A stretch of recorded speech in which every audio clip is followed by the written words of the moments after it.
Okay, hordoftoota keenya chaanaala EFO Tube. Jechi 73ffaa egaa isin beekuu qabdan kaam kan jettudha. Egaa jecha go jettu amma ilaallee turre. Go jechuun deemuu waliin wal qabata. Jechi kaam jettu kun immoo kottu yeroo jechuu barbaannu kaam kan jettu kana fayyadamna. Egaa jechi kaam jettu kun gara afaan Oromootti yeroo hiikamtu karaa lama hiikamti. Yeroo kaam jecha jettuun hima tokko eegallu kaam kan jettu kanaan yeroo hima tokko eegallu gara kottu jedhamutti hiikamti. Kottu garuu jecha kaam jedhu kanaan yeroo hima hin eegalle ta'e yookaan jechoota keessatti fayyadamne. Fakkeenyaaf kaam jennee hima ittiin eegallee jirra. Jechoota kana hima ittiin eegallee jirra. Garuu otoo hima ittiin hin eegalle ta'e yookaan jechi kun lammaffaa sadaffaarra jira ta'e gara dhufuu kan jedhu kan lammaffaarra jiru kanaatti hiikama. Mee fakkeenya fudhannee haa ilaallu. Isheen jalqabaa faayidaan kaam jettu kottu jechuudhaa fi kottu jechuudhaaf. Fakkeenyaaf come here yoon jedhe maal jechuu kooti? As kottu yookaan bakka kana kottu akka jechuu kooti. Here jechuun bakka kana, as akka jechuuti.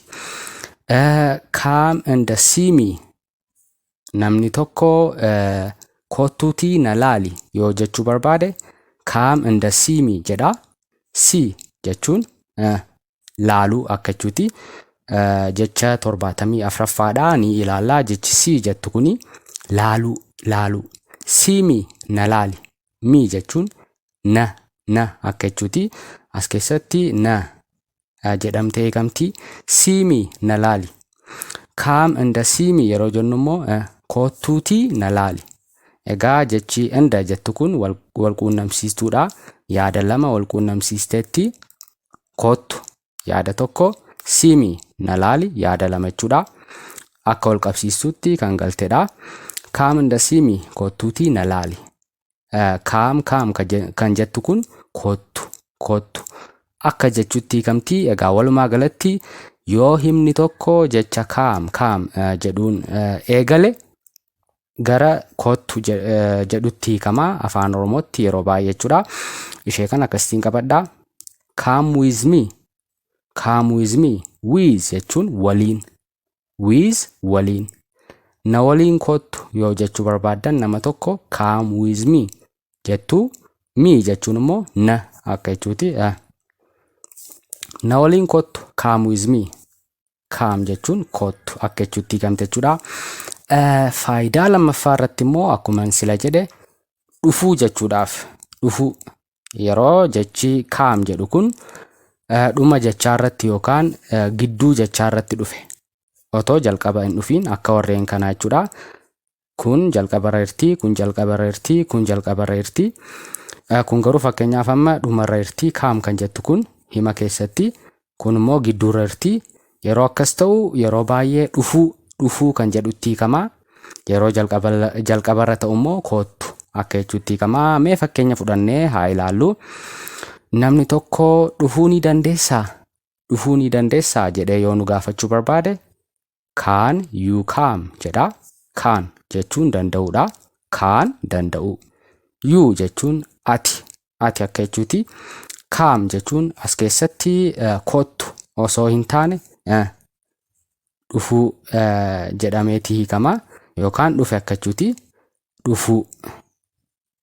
Can you come? Dhufuu ni dandeessaa akka jechuuti. Nan dhufa. I will come jettu isinis.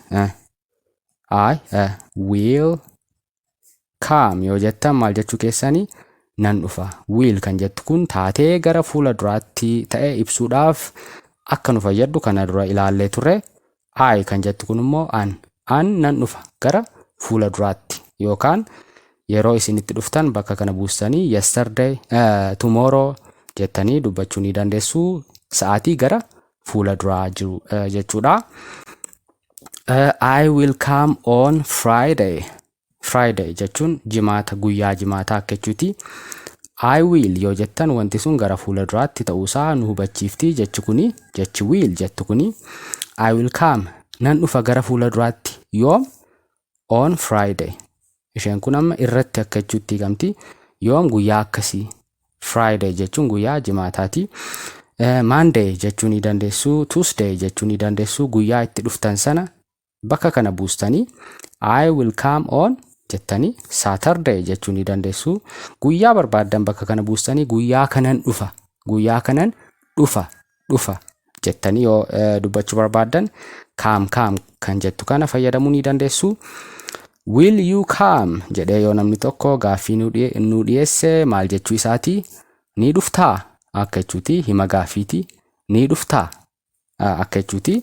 Dhufuu waliin wal qabata jechuudha. Yeroo baay'ee jechi come jettu kun gidduu hima tokko yookaan dhuma hima ingiliffaa tokko irratti yoo dhufte dhufuu akka jedhutti hiikamti. Garuu yeroo baay'ee jalqaba himoota garaagaraa keessatti yoo ta'e immoo gara kamitti hiikna? Kottu. Come here as kottu. Come with me na waliin kottu. Come and see me kottu na ilaali akka jechuuti. Garaagarummaa ishee akkasitti qabadhaatii jecha come jettu kana akkasittiin itti fayyadamaa jechuudha. Mee jecha salphaa taatee fi baay'ee isin fayyaddu jecha si jettu immoo kutaa. Sore